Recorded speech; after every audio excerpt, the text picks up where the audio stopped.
Hola, buenas tardes a todos, espero que se encuentren muy bien. Les habla Marta Cadavid desde la ciudad de Chicago, hoy con una cápsula más de fraude al desnudo para que hablemos de comportamientos deshonestos en las organizaciones y a nivel personal. Este tipo de comportamientos que están muy arraigados en nuestra cultura y pues destruyen el valor de las organizaciones y por ahí derecho la dignidad de las personas. Veo que acá en Facebook tenemos nuevo editor de videos, entonces esperemos que todo salga muy bien esta noche. Muchas gracias a todos por conectarse y por compartir esta información más adelante. Recuerden que esta información es de carácter gratuito y que nos va a ayudar también a que nosotros entendamos cómo funciona el fraude, cómo opera, qué podemos hacer para evitarlo. Hoy vamos a hablar de un tema muy interesante que yo lo llamo el escepticismo profesional. Voy a hablar de este tema porque en una de las últimas revistas o ediciones de fraude que tiene ACFEC hay un artículo súper interesante acerca del escepticismo profesional. Y pues he estado leyendo mucho del tema porque, pues si bien es cierto, nosotros ya hemos hablado un poquito de esto anteriormente.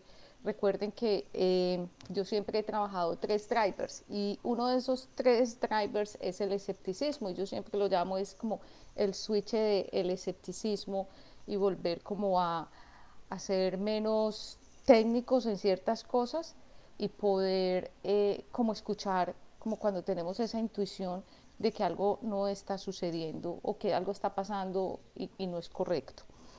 Pero hablamos mucho del escepticismo, pero bueno, ¿qué es el escepticismo? A nivel profesional para los auditores, el escepticismo profesional viene, pues es parte de ese ADN que nosotros recibimos en nuestra educación técnica y pues lo dicen las Big Four y lo dice el Instituto de Auditores Internos y lo dice ACFE, que yo reuní como algo que es muy común y pues es claro que es una actitud que incluye un estado de alerta a las condiciones que pueden indicar un posible error debido a un fraude, a un comportamiento deshonesto o una equivocación, afectando una evaluación crítica de la evidencia de la auditoría. Entonces, esto es lo que nos dicen a nivel técnico para nosotros los auditores. Eh, También dicen que el escepticismo profesional es esa piedra angular en la auditoría, pero ¿qué es el escepticismo? Entonces muchas veces nos hablan de una cosa, pero suena muy técnico, pero no nos dicen verdaderamente como qué es.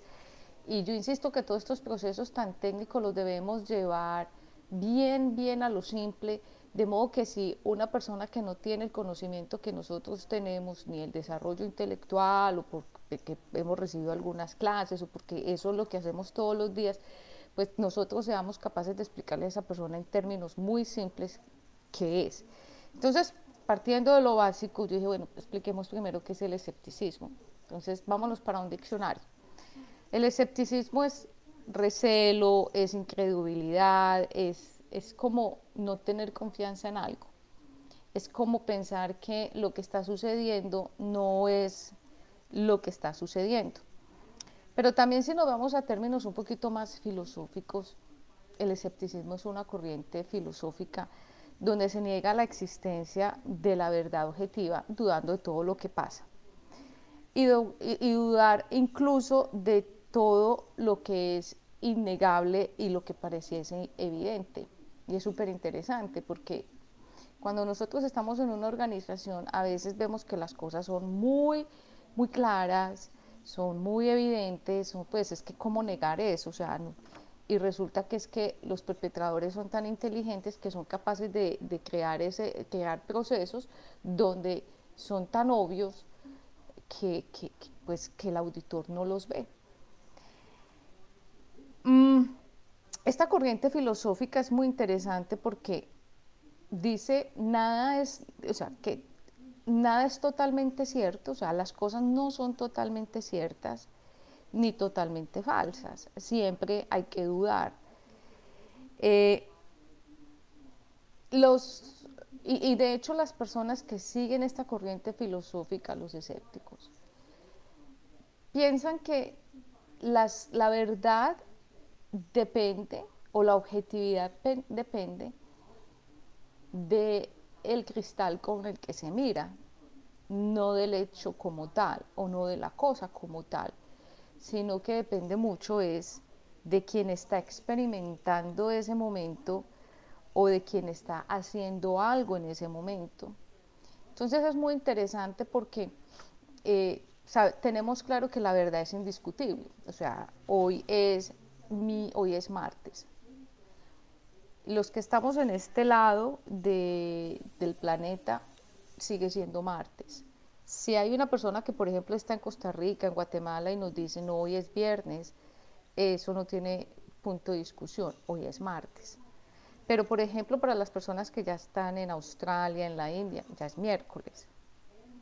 Entonces, la verdad llega a un punto en que, primero, no es discutible, pero para los escépticos hay cosas que dependen, ciertas verdades que dependen es cómo se miren. Entonces, cuando hablamos ya del escepticismo profesional, ya nos están diciendo que es una condición de nuestro trabajo en la ejecución de lo que nosotros hacemos, como auditores o como contadores, incluso como abogados. Pero, infortunadamente, hoy vemos que los rasgos de los profesionales que trabajamos en estas áreas distorsionan esa condición de ser escépticos a nivel profesional.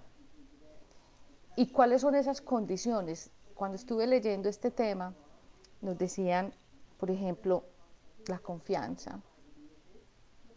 Ustedes miran, ¿cómo así que la confianza? Sí, en muchos casos, cuando nosotros, la confianza se puede hablar de diferentes maneras. Por ejemplo, la confianza puede ser que yo creo que sé tanto, tanto, tanto, yo me creo omnipotente en mi profesión, que yo no tengo que ser escéptico y todo lo puedo capturar y todo lo puedo hacer. Y sabemos que a nuestro alrededor hay personas con ese tipo de ímpetus, con ese tipo de personalidad donde se creen majestuosos, entonces actúan en unos términos de confianza que pueden poner en peligro ciertas actividades o investigaciones.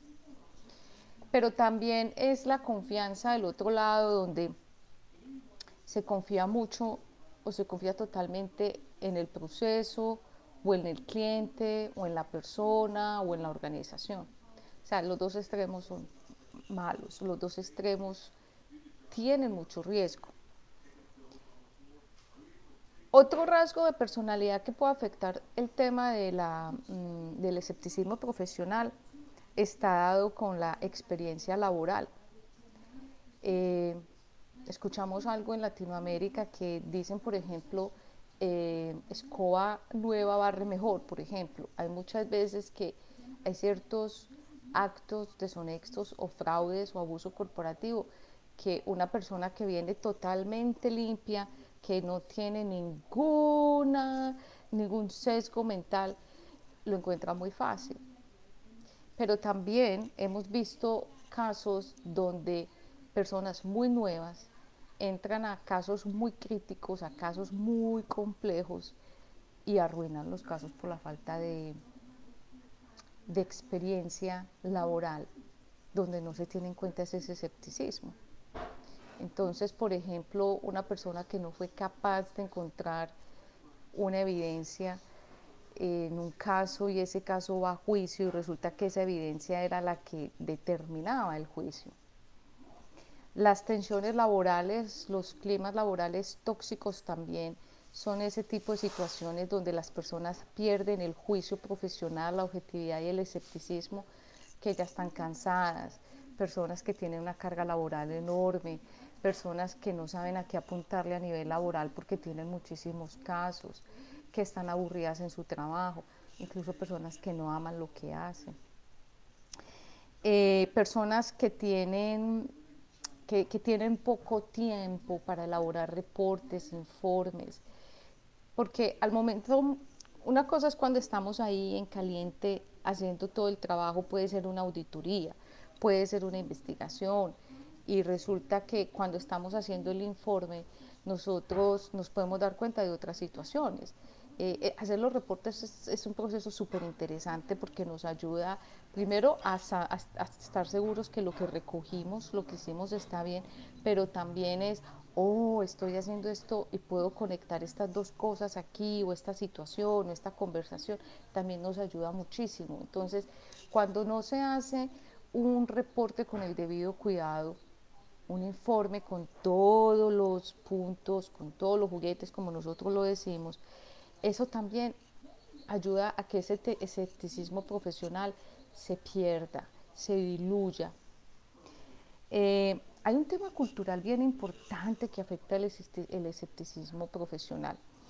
Y lo hablábamos en un momento o en varios webinars que hemos venido trabajando en este tiempo de pandemia, cuando Julián y yo decidimos crear una teoría que puede sonar muy loca, pero se llama la teoría del fraude, de la geometría del fraude, porque pues empezamos con el triángulo, después alguien dijo con el cuadrado, después el pentágono, después llegó la estrella, y pues para no lidiar con tantas figuras geométricas, nosotros dijimos, pues hablemos de la geometría del fraude. Y como nosotros hemos trabajado tanto este tema a nivel personal y cómo el ser humano piensa, actúa cuando está cometiendo actos deshonestos, pues también en esa parte de la geometría del fraude está la cultura. Y lo hablábamos de que, por ejemplo, si estamos en un país con un índice de corrupción altísimo, donde las normas son laxas, donde hay un dicho, un refrán que dice que las normas se hacen para violarlas, pues echa la norma, echa el desquite, en fin. En ese tipo de culturas tan laxas, tan flexibles y de alguna manera corruptas, pues digamos que el escepticismo profesional se va como perdiendo, también se va diluyendo. Pero si, por ejemplo, nosotros estamos trabajando en un país donde todas las normas se respetan, donde hay una cultura de, digamos que la ética que viene desde casa, eh, donde todo el mundo hace pues lo correcto, pues el escepticismo profesional siempre va a estar firme. Entonces es bien interesante cómo esos aspectos influyen en el escepticismo profesional, que no debieran. Y lo mismo pasa con las relaciones interpersonales. Cuando, por ejemplo, nosotros nos involucramos emocionalmente con nuestros colegas, nuestros peers, cuando con los clientes o con los proveedores, y perdemos el foco, de hecho cuando tenemos conflictos de intereses. Entonces, esas son las áreas o digamos los factores donde se pierden, digamos, ese escepticismo profesional, que a eso los llamo yo a ustedes hoy, que tengamos cuidado, que si estamos cayendo o navegando en estas aguas grises, pues entonces tenemos que empezar a trabajar en este tema. Voy a mirar quién se conectó porque como les dije al principio, estoy como en un nuevo dashboard, en un nuevo digamos, editor de videos de Facebook, entonces quiero estar segura que nos ven. Gracias Martín desde México, Laura nos escucha desde Bahía Blanca, Argentina, gracias. Ruth nos saluda también, creo que desde Perú y Colombia.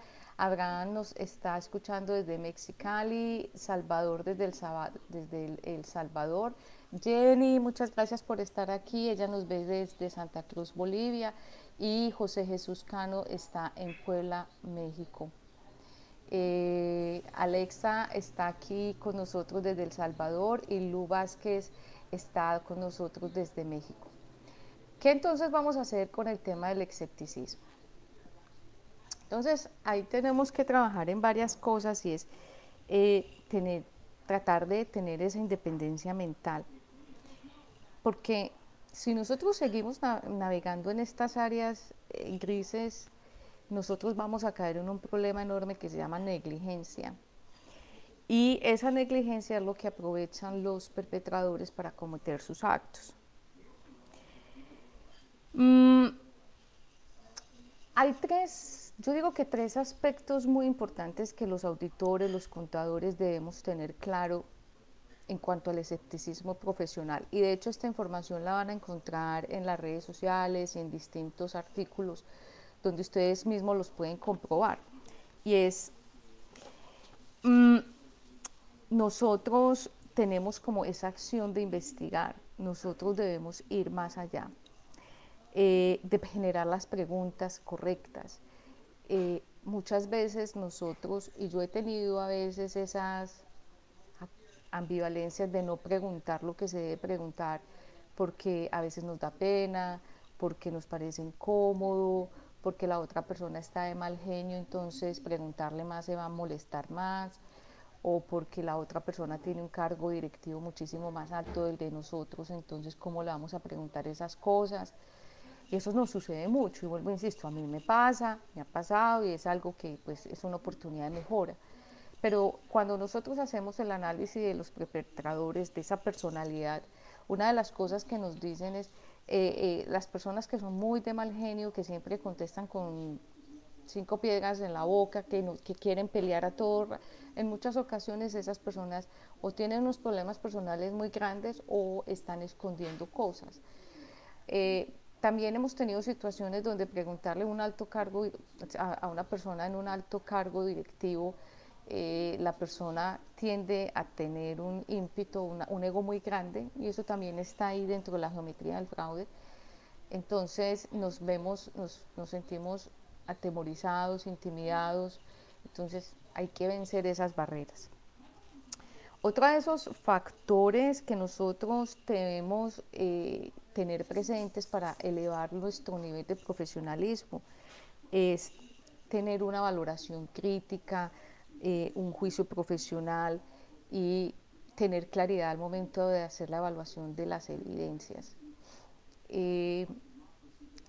Yo sé que a nosotros posiblemente nos critican mucho porque siempre estamos hablando, incluso a nivel personal, somos muy críticos en lo que decimos, y posiblemente nos dirán esto porque siempre le está buscando lo malo a todo. Eh, es una forma que nosotros ya hemos desarrollado de pensar, de que siempre estamos buscando dónde está. Estamos en un restaurante pasándola bien y siempre estamos mirando quién llega, quién sale, dónde está la salida de emergencia, quién pasó cerquita. Es algo muy innato, es bien natural. Entonces, en esa valoración crítica, las evidencias son muy importantes. Y vuelvo, insisto, ojalá tengan la oportunidad de hacer cursos a nivel forense y de inscribirse con nosotros en Auditool, en BDO, para que miren ese tema forense, porque es tan importante, porque el tema de las evidencias es bien particular y bien delicado. Si nosotros no tenemos ese juicio crítico o ese juicio profesional para valorar las evidencias, nosotros nos podemos estar saltando cosas. Adicionalmente, tener, como por último en este caso, es tener mucha atención con los detalles. Los detalles importan muchísimo. Los detalles en los procesos que ustedes tienen, en sus investigaciones, en las preguntas.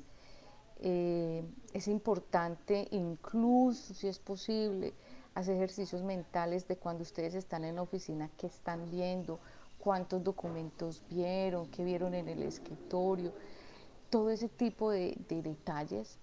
Son muchísimas cosas que pueden pasar en el momento de una entrevista, de una auditoría. Y si ustedes están desconcentrados, si ustedes no tienen ese nivel de alcance, van a perder cosas. Por ejemplo, cuando las personas están enfermas, no están al 100%, entonces una auditoría o un proceso forense se puede ver maltratado, opacado, o se puede incluso perder porque la persona que estuvo al frente de esa situación no tuvo, digamos, no estaba al 100% en su capacidad, y se perdieron detalles importantes. Por eso, si ustedes no tienen, por ejemplo, toda esa capacidad mental y física para estar en un proceso, en una investigación, en una auditoría, háblenlo con su equipo para que ustedes no vayan a poner en peligro ningún proceso. Y se han visto casos en que la persona, por ejemplo, estuvo de fiesta el sábado, domingo y al lunes pues la persona todavía tiene un maltrato físico porque no durmió bien, no comió bien, porque su cuerpo todavía está metabolizando alcohol. Entonces la persona no tiene el 100% de su capacidad al servicio de lo que está haciendo. Entonces esa persona el lunes va a tener problemas para concentrarse y para ver cosas más allá de lo que posiblemente cualquier ojo humano puede ver. Entonces hay que tener cuidado. Nosotros en alguna oportunidad ya hablamos acerca de la intención. Es importante recordar que dentro del escepticismo profesional la intención es fundamental, muchachos, muchachas, que no se les olvide. ¿Por qué? Porque si usted no tiene la capacidad de identificar qué es un error y qué es un fraude, usted va a navegar en aguas grises y su perpetrador lo va a devorar completamente. Qué pena hablar en términos tan prosaicos a veces, pero es importante que ustedes tengan muy claro cuál es la intención. Y la intención es esa línea delgadita que está entre un error y está entre un error y un fraude. Por ejemplo, un error es una diferencia de criterio, que dos colegas digan, no, esto lo podemos llevar a un diferido, esto es un gasto, esto es un costo, pero en ningún momento hay una intención de engañar en los estados financieros. Al final del año podrán de pronto decir, ups, nos equivocamos, nos tenemos que reversar aquí, hacer un registro allá y todo queda pues en las notas contables, y si se tiene que hacer las aclaraciones, digamos, a terceros o a los usuarios de la información financiera, se hará, pero nunca hubo esa intención de enmascarar algo. También las personas cometen errores porque tienen una carga laboral enorme, porque no tienen el entrenamiento, no saben cómo usar el equipo, les explicaron mal, esas situaciones, pero esa persona en ningún momento tuvo la intención de cometer fraude. Pero cuando ya nos vamos al otro lado de la intención, que es cuando hay abuso organizacional, cuando hay fraude, es cuando las personas usan o abusan los recursos de la... Uno de los grandes problemas que tenemos con el escepticismo profesional es que la gente no entiende todavía ni lo uno ni lo otro. Entonces, por ejemplo, una persona que cometió fraude, vamos a decir que la persona hizo fraude en las conciliaciones bancarias y se llevó $25,000. Entonces esa persona sale y dice, si es que yo cometí un error, y yo sé que no, la persona no cometió un error, la persona cometió fraude y pues tendrá que pagar las consecuencias, la van a despedir o van a ir a las autoridades y quién sabe qué más. Pero cuando una persona comete un fraude o un abuso, la persona no está cometiendo un error. A nivel social y a nivel de vida decimos, bueno, yo me equivoqué porque cometí un fraude. No, uno comete un fraude, la gente comete fraude y pues hay unas consecuencias. Entonces es importante que nosotros como auditores y contadores tengamos clara esa situación. Además, porque cuando estamos en medio de una auditoría y un perpetrador nos dice, yo no estoy haciendo nada indebido, esto es solamente un autopréstamo, a mí no me diga que yo estoy cometiendo fraude porque yo no estoy haciendo nada malo, yo lo voy a pagar más tarde. Las personas tienen esa capacidad de envolver a los auditores con poca experiencia, con poco escepticismo profesional. Yo siempre he contado una historia que nosotros tuvimos en un banco en Panamá, donde esta persona pues era una supernumeraria que tenía acceso a mucha información, y los auditores cuando hicieron dos auditorías encontraron dos descuadres, vamos a hablar de $1,000 cada uno. Como no había materialidad en el tema, pues simplemente pasaron las auditorías y punto. Entonces aquí hay que entender que una cosa es la materialidad que está, digamos, ya determinada en el proceso de auditoría por la institución, por la corporación, por la compañía. Pero otra cosa muy distinta es tener ese juicio profesional, la objetividad y el escepticismo. Si esas personas, cuando se hizo la primera auditoría, si los auditores hubiesen tenido, digamos, ese juicio profesional, ese escepticismo, de decir, esperen un momento, si esto no es material, pero ¿por qué esta persona se descuadra? Y lo peor es que vuelven a hacer una auditoría, la segunda, y encuentran el mismo comportamiento, pero como no es material para el banco, tampoco se registra, tampoco se hace algo. Y yo les quiero decir de nuevo que el fraude habla y ese lenguaje se llama banderas rojas. Y un descuadre, por muy pequeño que sea, son banderas rojas.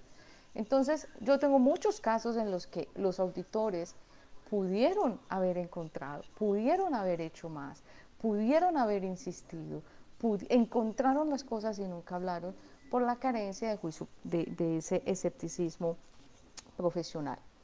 Ya para cerrar nuestra cápsula de hoy, yo los invito a que calibremos ese escepticismo profesional.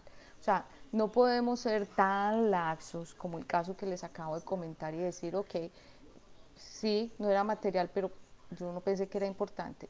Pero tampoco que decir que entonces el 100% de todos los procesos pues van a estar errados, están llenos de fraude. No, hay que calibrar, hay que encontrar una forma de nosotros ver ese costo-beneficio, pero eso también depende mucho de cómo nosotros nos vemos como profesionales, la compañía en la que estamos, el tema cultural, pero siempre nosotros debemos tener claro, ese escepticismo lo debemos tener para todo, así como lo tenemos para la casa, porque eso es lo más curioso, si nosotros ponemos ese tema en la casa, nosotros siempre tenemos las antenitas apuntando a cosas que están ocurriendo en nuestro hogar. Entonces, de esa misma manera hay que hacerlo en la compañía.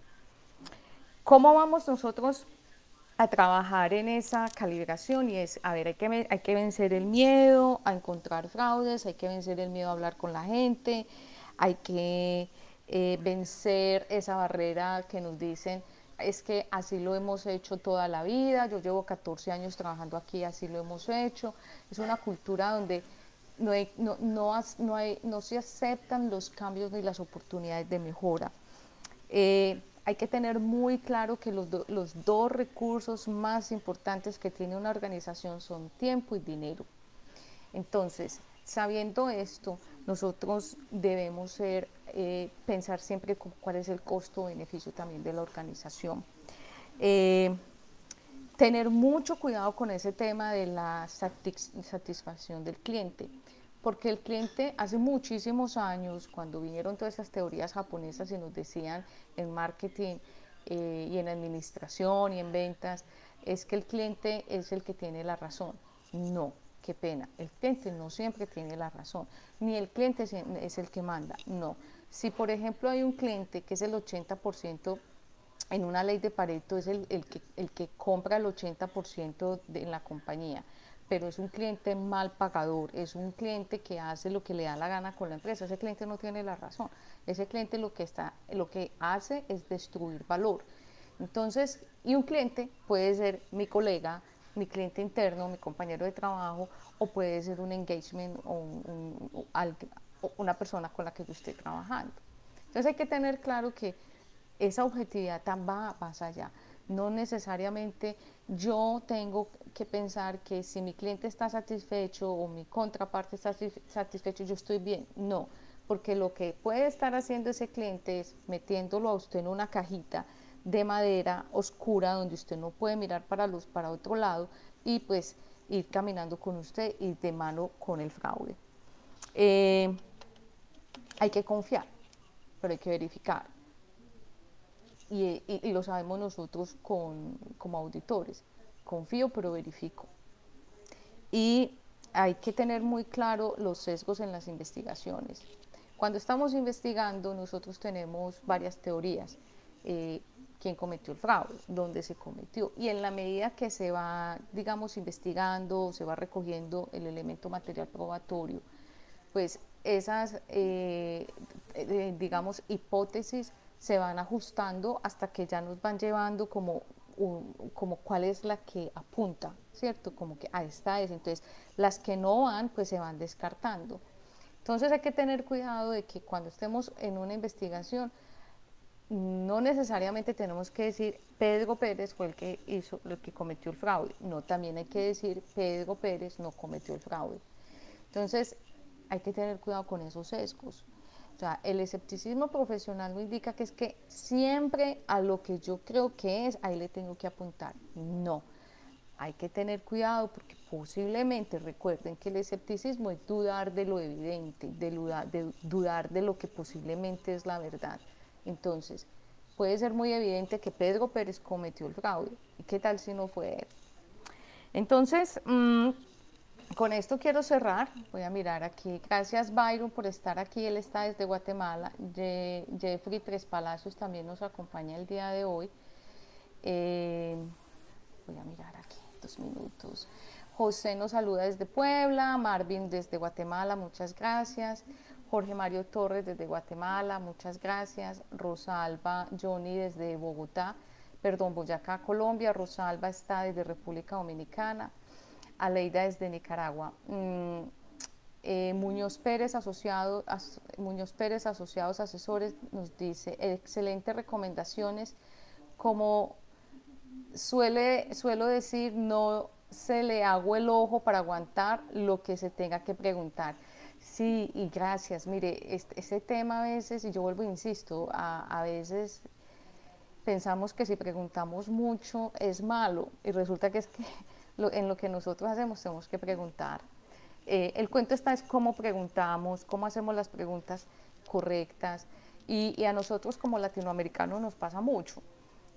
Por ejemplo, estamos con una amiga y la amiga tiene ciertos problemas domésticos. Nosotros le esculcamos el corazón y la vida a esa amiga con un montón de preguntas, y a veces no son preguntas importantes, sino que es más como para averiguar el chisme. Pero vamos a una organización y nos quedamos en un checklist y no vamos más allá. Los checklists son buenos porque son unas guías, ¿ok? Son unas guías de procesos que nosotros podemos mirar y decir que esto sea como lo mínimo, que esta sea como la base de lo que yo tengo que preguntar, pero eso no indica que sea lo único. Entonces, yo hago checklists y yo los uso, y de hecho los produzco para Auditul. Pero vuelvo e insisto, eso no es todo.